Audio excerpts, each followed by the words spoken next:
సంకటహర చతుర్థి వ్రతకథ. పూర్వం ఒకానొకప్పుడు స్వర్గాధిపతి అయిన ఇంద్రుడు వినాయకునికి గొప్ప భక్తుడైన భృంగుడి అనే ఋషిని సందర్శించి తిరిగి స్వర్గానికి వెళ్తుండగా ఒక ప్రదేశంలోకి రాగానే విమానం అకస్మాత్తుగా ఆగిపోయింది.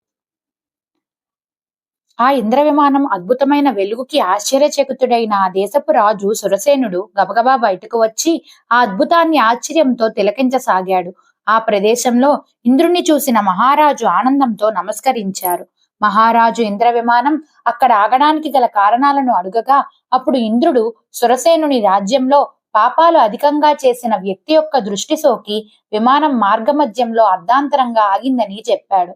అప్పుడు ఆ రాజు మరియు ఆగిపోయిన విమానం ఎలా బయలుదేరుతుందని అడుగగా ఇంద్రుడు, ఈవేళ పంచమి, నిన్న చతుర్థి, నిన్నటి రోజున ఎవరైతే ఉపవాసం చేశారో వారి పుణ్యఫలాన్ని తనకిస్తే ఇంద్ర విమానం తిరిగి బయలుదేరుతుందని చెప్పాడు. అప్పుడు సైనికులంతా చవితి ఉపవాసం చేసిన వారి కోసం రాజ్యమంతా తిరిగినా దురదృష్టవశాత్తు ఎవరూ దొరకలేదు. అదే సమయంలో వారికి గణేష దూత ఒకరు ఒక మరణించిన స్త్రీ శరీరాన్ని భుజంపై మోసుకొని గణేష లోకానికి తీసుకుపోవటం కనబడుతుంది. ఆ స్త్రీ తన జీవిత కాలంలో ఎన్నో పాపాలు చేసింది. సైనికులు వెంటనే ఎంతో పాపాత్మురాలైన ఆ స్త్రీని ఎందుకు గణేష లోకానికి తీసుకెళ్తున్నారని ప్రశ్నించగా దానికి దూత, నిన్నంతా ఈ స్త్రీ తెలుసో తెలియకో రోజంతా ఉపవాసం ఉంది. సంకట చతుర్థి అని తెలియకుండానే ఆమె నిన్న పూర్తిగా అభోజనంగా ఉండి చంద్రోదయం అయిన తరువాత భోజనం చేసింది. ఇందువల్ల ఆమెకు తెలియకుండానే సంకట చతుర్థి వ్రతం చేసిన ఫలం దక్కుతుంది. ఈమె ఈ రోజు మరణించింది కాబట్టి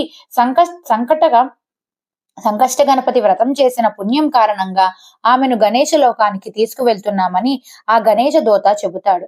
అంతటా సైనికులు ఆ స్త్రీ మృతదేహాన్ని తమకిమ్మని, అలా చేస్తే ఆగిపోయిన ఇంద్ర విమానం తిరిగి బయలుదేరుతుందని అడుగగా గణేష దూత ఆమె పుణ్యఫలాన్ని వారికి ఇవ్వడానికి అంగీకరించలేదు.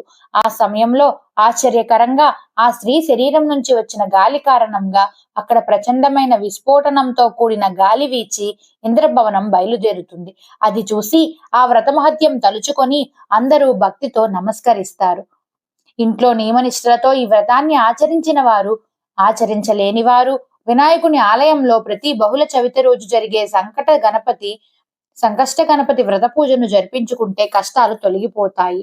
చంద్రదర్శనం వ్రత సమాప్తం. ఇంట్లో చేసుకున్న, దేవాలయంలో చేసుకున్న పూజ పూర్తి అయిన తర్వాత తప్పనిసరిగా చంద్రదర్శనం చేసుకొని శిరస్సును అక్షంతలు వేసుకోవాలి. అప్పుడే ఈ వ్రత ఫలం దక్కుతుంది.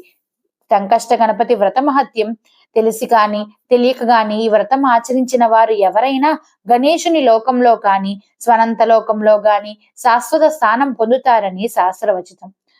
ఓం శ్రీ గణేశాయ నమః.